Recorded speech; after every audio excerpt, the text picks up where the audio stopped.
fungsi negara itu pengembangan dari fungsi masjid. Maka disebut ahabul biladi indallah masajiduha. Jadi balad negara itu basicnya masjid. Dari Masjid Nabawi itulah diatur masyarakat sampai ketika besar Madinah dikenal sebagai sebuah negara. Ya gitu kan? Dari masjid. Jadi masjid itu bukan miniatur negara. Dari masjidlah negara dibangun. Negara ini pengembangan dari fungsi masjid. Gitu loh. Atlas, inspiring the world.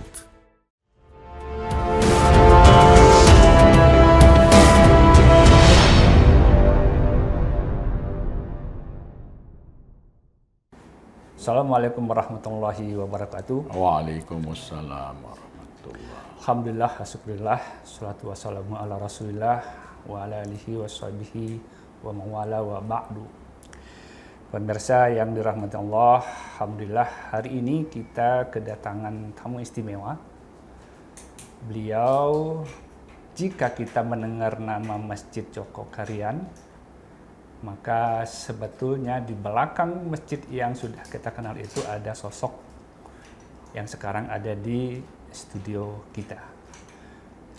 Beliau adalah Ustadz Muhammad Jazir. Kita sapa dulu beliau. Assalamualaikum Ustadz. Waalaikumsalam warahmatullahi. Alhamdulillah, Masya Allah. Beliau ini adalah Ketua Dewan Pembina Masjid Joko Karian, Yogyakarta. Dan baru-baru ini beliau mengeluarkan sebuah buku yang saya kira sangat menarik. Bukunya Manifesto Masjid Nabi. Nah, kita akan membahas sedikit tentang masjid karena memang beliau banyak berkecimpung di sana. Begini Ustadz, jadi saat ini, kita mulai ya Ustadz, saat ini kalau kita bicara masjid di Indonesia, itu mungkin ada perbedaan, baik itu perbedaan yang mencolok ataupun perbedaan yang sedikit saja dari masjid yang dulu dibangun oleh Masjid Nabi, baik fungsinya atau apanya di sana ya. Kira-kira menurut penelusuran Ustadz, apa perbedaan menyolok jika dibandingkan antara masjid yang dulu dibangun oleh Rasulullah dengan masjid-masjid yang ada di negara kita saat ini ya. Silakan. Rasulullah Shallallahu Alaihi Wasallam dalam hadis Bukhari menyampaikan, ahabul biladi indallah masajiduha wa abghadul biladi indallah aswakiha. Tempat yang paling dicintai Allah adalah masjid-masjidnya, dan tempat yang dibenci Allah adalah pasar-pasarnya. Atau dalam terjemahan lain, kata bilad itu diartikan sebagai negara. Ya, negara yang dicintai Allah, diridhoi Allah adalah negara yang berbasis masjid. Negara yang paling dibenci Allah itu negara yang berbasis pasar. Artinya Rasulullah itu membangun negara dimulai dari membangun masjid. Jadi masjid itu sebagai pusat peradaban yang kemudian melahirkan peradaban baru, yaitu peradaban yang dibangun di atas kekuatan rakyat atau civil society. Maka masyarakat di situ dari namanya Yathrib menjadi Madinah. Madinah dari kata madani, tamadun, peradaban. Jadi kekuasaan Hirqoliyah, kekuasaan yang semula Romawi Persia, itu seperti Heraklius, kerajaan yang dipimpin oleh raja tanpa kekuatan rakyat, oleh Nabi diganti menjadi negara yang rakyat berdaulat di dalamnya sebagai civil society. Itulah masyarakat yang disebut masyarakat Madani atau Madinah. Maka Yathrib kemudian disebut Madinah. Karena berhasil membangun kemakmuran, keadilan, kesejahteraan di situ, dan kemudian menjadi cahaya bagi dunia, maka dilekatkan gelar Munawwaroh. Maka Madinah disebut Madinah al-Munawwaroh. Peradaban ya, dengan basic masjid, membangun daulat rakyat yang menegakkan kesejahteraan dan keadilan, maka menjadi cahaya dunia. Maka kemudian Madinah Al-Munawwarah ini diduplikasi di mana-mana. Lahirlah kemudian kedaulatan rakyat, ya, bukan hirqoliyah, bukan kekuatan modal pasar dengan raja-raja dalam tanda kutip, entah namanya presiden tapi perilaku raja, entah enggak, tapi inilah yang dibangun oleh Nabi melalui masjid. Nah, oleh karena itu masjid harus ada jamaahnya, jamaah masjid, harus ada imamnya, imam masjid. Itulah yang membedakan masjid masa Nabi dengan sekarang. Banyak masjid yang tidak punya jamaah masjid. Dan banyak masjid tidak punya imam masjid. Yang ada baru jamaah sholat. Karena satu masjid sering bersama-bersama tidak kenal satu sama lain. Nama anaknya berapa, pekerjaannya apa, bagaimana tingkat ekonominya, apa problem yang mereka hadapi. Imam mimpin sholat selesai. Tidak peduli itu mungkin ada jamaahnya lagi kesusahan, anaknya di rumah sakit tidak punya uang, anaknya mau kuliah nggak punya biaya. Itu dianggap bukan urusan masjid. Imam sholat itu ya doa saja, mimpin sholat, mimpin doa. Mestinya imam itu ya tahu kenapa sih kok anakmu nggak kuliah, nggak punya biaya. Oh, kuliah, kita carikan. Maka imamnya akan mengumpulkan orang-orang yang punya duit itu. Jamaah kita si fulan anaknya mau kuliah nggak punya biaya, dosa kita kalau kita nggak biaya. Ayo kita himpun dana, kita biayai. Zakatmu sebagian untuk ini. Kalau zakat keluar sini infakmu. Nah itulah imam masjid. Sekarang yang ada hanyalah pengurus bangunan masjid. Dia bukan ngurus jamaah masjid. Sekarang yang ada imam sholat dan jamaah sholat, DKM-nya itu Dewan Kemakmuran Bangunan Masjid. Ya, bukan Dewan Kemakmuran Masjid. Itu bedanya zaman Nabi dan zaman sekarang. Maka sesungguhnya masjid-masjid hari ini belum bisa disebut masjid. Sebetulnya baru calon masjid. Calon masjid, ya. Nah, itu mungkin baru digunakan untuk berjamaah sholat. Maka sebenarnya baru musola, meskipun besar bangunannya, gitu ya. Tapi secara fungsional belum masjid, karena belum ada imam masjid, belum ada jamaah masjid, belum ngurus rakyat, baru ngurus bangunan. Ya, ya. Maka tidak akan bisa melahirkan peradaban yang mensejahterakan rakyat, peradaban yang bisa menegakkan keadilan, ya, peradaban yang bisa menjadikan rakyat sebagai kekuatan yang paling daulat dalam sebuah sistem kenegaraan, sehingga penguasa itu tidak hirqoliyah, tapi penguasa yang bisa terkontrol, yang melayani rakyat, ya. Maka imam masjid, jadi nanti jadi imam negara, itu adalah al-imam, adalah khadamul jamaah. Imam masjid itu adalah pelayan rakyat, pelayan jamaah, ya. Nah sekarang itu imam itu penguasa rakyat. Di masjid saja DKM-nya berkuasa, tidak melayani. Lebih menunjukkan kekuasaannya atas masjid, bukan menunjukkan kemampuan melayani jamaah di masjid itu. Maka nanti kalau jadi pemimpin pun dia penguasa, bukan menampilkan si jiwa kepelayanannya. Nah jadi inilah pentingnya membangun kembali masjid sebagaimana masjid di masa Rasulullah SAW. Kita harus kembali proses ini, ya. Itulah yang menginspirasi kita kembali ke daulat masjid. Ya, maka melalui masjidlah kita membangun peradaban, membangun kesejahteraan, membangun keadilan, menguatkan rakyat untuk menjadi civil society, masyarakat madani, ya. Nah, tidak melalui partai politik, tidak melalui organisasi, tapi melalui masjid dulu.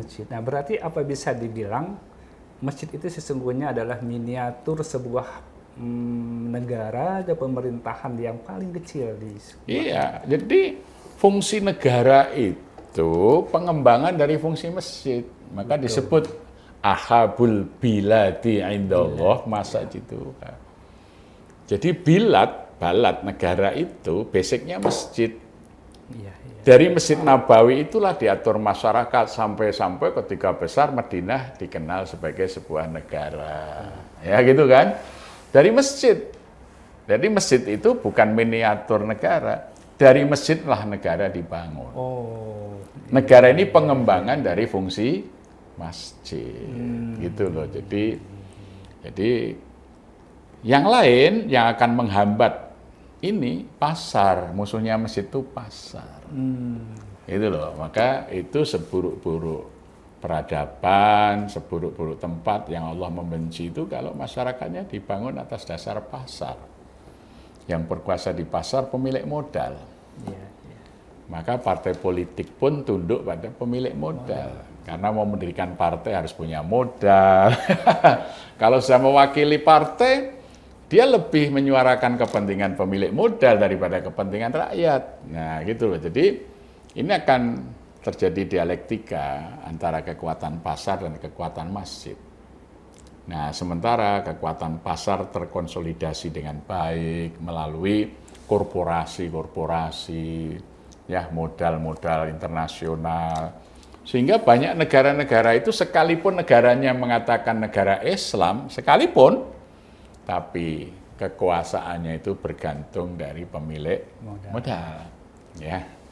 Maka ada negara Islam nggak mau membela Palestina. Karena rajanya hidup dari minyak, minyaknya dikuasai pemilik modal. Dia nggak berani terang-terangan membela Palestina. Bahkan mungkin dalam keadaan perang, negara itu memberi fasilitas kepada negara kapitalis untuk landasan pesawat tempurnya, pelabuhan untuk jadi pangkalan militernya. Nah ini kan kita sudah melihat peta dunia itu dari situ. Maka kita harus kembali memulai menata dunia ini dari masjid yang paling kecil. Nah, sebagai sebuah cikal bakal, katakanlah cikal bakal sebuah negara yang seharusnya, tentu sebuah masjid itu perlu dana. Apalagi kemudian harus menjadi solusi dari semua problem masyarakat yang mungkin kebanyakan muaranya adalah masalah dana juga. Itu bagaimana solusinya sebuah masjid bisa? Ya, maka salah satu dari fungsi masjid itu baitul mal. Dan syariat Islam itu sumber kekayaan kalau dikelola dengan baik. Jadi misalnya syariat sholat mewajibkan kita menutup aurat, disunahkan memakai pewangian, bersiwak, maka mestinya dari masjid lahir pabrik pasta gigi, pabrik parfum, pabrik tekstil. Karena syariatnya itu. Peci ya, makanya saya pakai peci seperti ini peci batik Jogokarian. Artinya kalau saya pakai peci kayak milik antum ini, yang untung orang Gresik sana, karena ini mau awing, mau presiden, mau pendopo buatan Gresik. Kalau saya pakai ini, jamaah saya sekarang 30 kepala keluarga jadi pengrajin. Ini contoh, ini laboratorium sederhana. Ini baru penutup kepala saja sudah di satu kampung bisa memperkerjakan 30 kakak. Turun ke baju, turun ke sarung, ke sendal, pasta gigi, ke parfum. Oh, ini sumber ekonomi. Nah, cuman orang masjid tidak pernah berpikir itu. Sampai ke syariat akikoh, syariat kurban. Bayangkan, 2 bulan lagi kita Idul Kurban. Sekitar 5 juta sohibul kurban di Indonesia. Mereka berkorban sapi, kambing. Kalau kita hitung dalam nilai rupiah, tahun yang lalu, korban itu nilainya lebih kurang 15 triliun. Jadi semestinya tidak ada peternak miskin di Indonesia ini. Karena ada aset per tahun 15 triliun yang bisa diputar. Belum lagi akikoh. Nah, kenapa ini nggak terjadi? Karena syariahnya hanya dipandang sebagai sebuah ritual, ya, sebagai ibadah mahdhah. Padahal Allah mengisyaratkan. Bayangkan ya, itu baru di Indonesia. Nah, Kalau kita bisa bertakjil, ayo kurban kita bayar di bulan Muharram. Ya, saya sedang buat laboratorium pesantren peternakan ini. Jadi misalnya 3 juta saja diserahkan di bulan Muharram, maka bulan Muharram uang itu kita bisa belikan 3 ekor kambing. 1 kambing jantan yang 11 bulan nanti sudah musinah, sudah cukup umur sah untuk kurban. Kalau dipelihara dengan baik, bobotnya bisa mencapai ya 21 kilo kira-kira, itu sudah pantas lah ya untuk berkorban. Yang 2 dibelikan betina, sementara dikembangkan di pesantren untuk breeding, itu berarti 3 ekor ya. Tapi kalau itu dibelikan di saat Idul Adha, 1 ekor. Kalau uang itu, wah ini untuk kurban saya simpan di bank, tambahannya cuma berapa rupiah. Tapi ketika ditakjil dalam bentuk ternak di bulan Muharram, ini sumber ekonomi yang memberdayakan rakyat miskin bisa jadi peternak, terutama di desa-desa yang punya lahan rumput dan ini. Ya, apalagi dengan teknologi peternakan yang maju, ya. Itu nanti orang miskin desa kita akan entaskan, ya. Maka ada kami bentuk KMP, ya, Koalisi Masjid Pemberdaya. Ya, maksud kita masjid nanti melalui syariat yang kita amalkan itu memberdayakan ekonomi rakyat. Kalau bisa minimal satu masjid itu mengentaskan 40 kemiskinan jamaahnya. 40 warga di situ harus mentas dengan adanya masjid. Namanya Masjid Pemberdaya. Jadi kalau belum itu baru namanya Masjid Berdaya, atau bahkan di bawahnya lagi namanya Masjid Perjuangan. Nah, ini proses yang terus kita akan kembangkan di Indonesia supaya calon masjid menjadi masjid, ya, gitu. Musola besar menjadi masjid, ya. Jadi itu baru syariat, sholat, korban, belum lagi syariat zakat, apalagi lebih besar lagi namanya syariat wakaf. Di masa Nabi, ekonomi rakyat itu dibangun dengan wakaf produktif. Ketika turun ayat lan tanalul birra hatta tunfiqu mimma tuhibbun, surat Ali Imran 92, Sayyidina Umar langsung menyerahkan kebun kurmanya di Khaybar. Abu Tolhah menyerahkan kebun kurma Puraikha, Sayyidina Utsman membeli sumur Romata. Sehingga umat Islam punya aset ekonomi yang besar. Kalau sekarang ya mungkin pabrik gitu ya, jadi wakaf pabrik, ya, wakaf.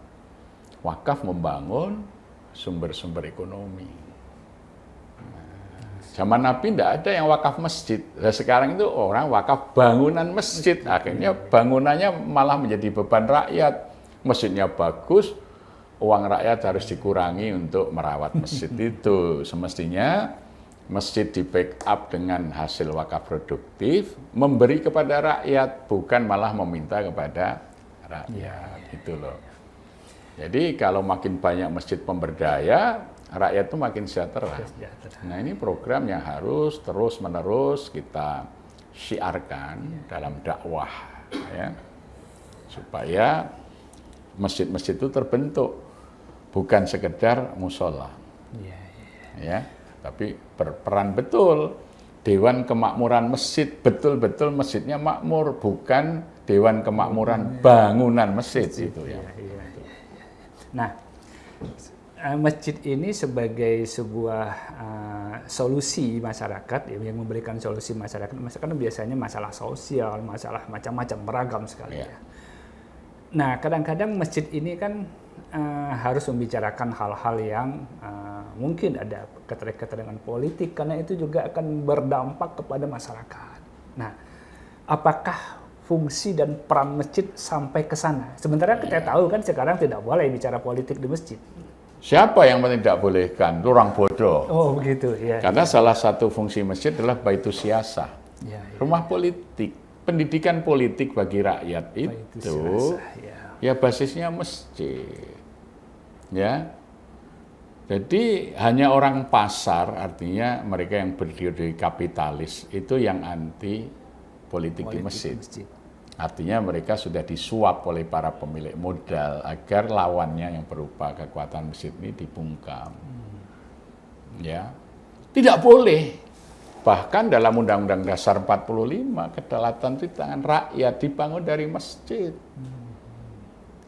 Ya, makanya di Indonesia ini meskipun tidak secara formal menyebut negara Islam, tapi punya masjid nasional namanya Istiqlal. Kita di provinsi punya masjid raya, ya. Kita di kota, kabupaten punya masjid agung, di kecamatan kita punya masjid besar, di desa kita punya masjid jami. Secara struktural itu resmi itu masjid negara, dibiayai oleh APBN, diurus oleh sekretariat negara. Supaya rakyat paham dalam bernegara. Kalau dilarang bicara politik, bodoh, dia nggak ngerti. Kalau gitu, nggak boleh dong ada masjid negara. Sampai hari ini nggak ada itu gereja negara, nggak ada. Ada nggak gereja nasional? Ada nggak gereja raya? Ada nggak gereja agung? Gereja besar, gereja jami? Nggak ada. Yang ada dalam struktur kita itu masjid nasional atau masjid negara loh, Istiqlal itu masjid negara, ya, masjid raya, masjid agung, masjid besar, masjid jami. Nggak ada juga itu yang namanya pura nasional, nggak ada. Loh, ini harus paham orang ini. Kalau sampai ngomong, loh ini kan berpolitik, masjid itu ditempatkan, masjid negara, ini politik. Kenapa tidak gereja negara? Pura negara, ada nggak? Ada. Loh ini politik resmi kok ini. Ya. Syariat diurus negara, haji diurus negara, zakat diurus negara, ada undang-undang haji, ada undang-undang zakat, wakaf, ada undang-undang wakaf, diurus negara. Yang belum ada kan undang-undang sholat. Ya, tapi undang-undang zakat ada, undang-undang haji ada. Nah, oleh karena itu dulu waktu membahas pasal 29 ayat 1 Undang Dasar 45 itu Mr. Indrechten Supomo menegaskan di negara nasional yang hendak kita dirikan, kewajiban daripada pemerintah adalah menganjurkan rakyat Indonesia untuk melaksanakan syariat agamanya dengan sesempurna-sempurnanya. Oleh karena itu di kemudian hari akan kita bentuk kementerian yang mengurus agama. Itu baca itu notulasi rapat. Tujuannya sudah jelas supaya jelas, jadi kewajiban pemerintah itu menganjurkan rakyat melaksanakan syariat agama dengan sempurnanya. Sehingga ada syariat zakat, syariat haji, syariat wakaf itu diurus negara. Karena memang itu tujuannya. Kok nggak boleh berpolitik? Wah itu jelas. Mendirikan kementerian agama, ngurus agama, itu kan politik. Sekarang cuma mau ngurus sound system. Ini kan kemunduran cara berpikir. Jadi seharusnya itu semua hal yang menyangkut masyarakat, terutama masyarakat di sekitar masjid itu, problema-problema yang menyangkut mereka harus dibicarakan dalam masjid dan menjadi solusi ketemunya di sana. Iya, maka oleh karena itu sebetulnya di Indonesia itu kementerian yang paling besar dan paling hebat mestinya Kementerian Agama. Ngurus apa? Tidak boleh ada orang fakir, orang miskin, orang terlantar, karena agama dijalankan. Nah, tapi kalau Kementerian Agama tidak ngurus itu, ya rakyat miskin akan diurus oleh orang-orang yang nggak ngerti agama. Apa yang terjadi? Makin banyak orang miskin. Itu loh. Ya. Jadi mestinya tugas utama Kementerian Agama itu adalah mengentaskan rakyat dari kemiskinannya. Dia punya institusi yang paling luas namanya masjid. Jadi bagaimana Kementerian Agama itu mendorong masjid-masjid itu menjadi masjid pemberdaya, masjid yang bisa mengentaskan kemiskinan. Nanti itu mengalahkan Kementerian Sosial kalau ini bisa berjalan. Jadi angka kemiskinan itu bisa kita tekan dengan cepat melalui masjid itu. Nah, satu hal lagi. Sekarang ini kan anak-anak muda, anak-anak remaja lah ya. Remaja itu kan sudah punya mainan-mainan yang banyak ya. Ada HP, ada macam-macam. Sehingga kita khawatir itu menjauhkan mereka dari masjid. Gitu ya. Daya tarik masjid di mata mereka mungkin sudah ya yang kesekian lah. Gitu ya. Nah, bagaimana cara kita untuk mengembalikan mereka ini ke masjid sehingga gemar menjadi tempat bermainnya di masjid? Seperti apa? Ya, salah satu sifat daripada pengembar risalah Islam Rasul itu adalah tabligh. Tabligh itu menyampaikan media, ya. Jadi masjid, terutama pengurus masjid harus sadar media. Maka kenapa anak-anak muda tidak tertarik ke masjid? Karena tidak ramah media. Masjid tidak punya internet, tidak pasang wifi misalnya, ya. Masjid tidak punya media sosial yang bagus, masjid ini. Nah, itulah yang menjadikan anak-anak muda merasa tidak terfasilitasi. Ya. Maka kalau hari ini kok ada masjid tanpa wifi, lah itulah masjid zaman Majapahit, jadi awal-awal Islam itu, ya. Gitu. Nah, itu kebutuhan pokok sekarang. Makanya yang namanya warung yang jual pulsa itu buka 24 jam. Warung Tegal sudah tutup, ini masih buka. Gitu, ya. Karena ini lebih dibutuhkan sekarang ini. Coba Anda keliling sampai ke kampung-kampung, itu malam hari itu orang jualan pulsa masih buka. Padahal mau cari pecel lele aja sudah pada tutup gitu, ya. Jadi ini sudah kebutuhan. Nah, kalau masjid kok tidak memfasilitasi itu? Susah. Anak muda sudah pegang gadget, tapi miskin pulsa, maka seharusnya masjid menyediakan pulsa, kebutuhan pokok rakyat itu. Gitu loh. Nah, terakhir, yang juga akrab dengan masjid ini kan persoalan toleransi. Kadang-kadang ada yang memprotes suara-suara di luar azan lah, ya. Sebelum azan itu kan ada. Nah, kemudian ada juga yang memprotes macam-macam lah terkait dengan keberadaan masjid, toleransi. Ya. Nah, seharusnya bagaimana masjid, ya, DKM menyikapi ini, ya. Bagaimana supaya mereka menjadi bukan pengganggu masyarakat yang non-muslim, ya, tetapi menjadi solusi juga bagi mereka. Ya, persoalannya masjid belum melaksanakan fungsi yang lebih penting. Ya, sound system itu kan tidak ada zaman Nabi, tidak mengganggu suara. Tapi fungsi yang lebih penting, bagaimana tetangga-tetangga yang non-muslim itu mendapat manfaat dari adanya masjid. Non-muslim yang miskin, kita bantu kebutuhan pokoknya. Non-muslim yang sakit, kita bantu kesehatannya. Di Masjid Jogokarian itu biasa orang antri di klinik masjid masih pakai kalung salib. Bahkan sekarang ini kegiatan kita sering secara resmi diikuti oleh gereja. Ya, mereka belajar bagaimana kita membuat pasar rakyat. Mereka niru juga di gereja ada pasar rakyat. Dan mereka secara resmi silaturahim mengajukan surat untuk belajar.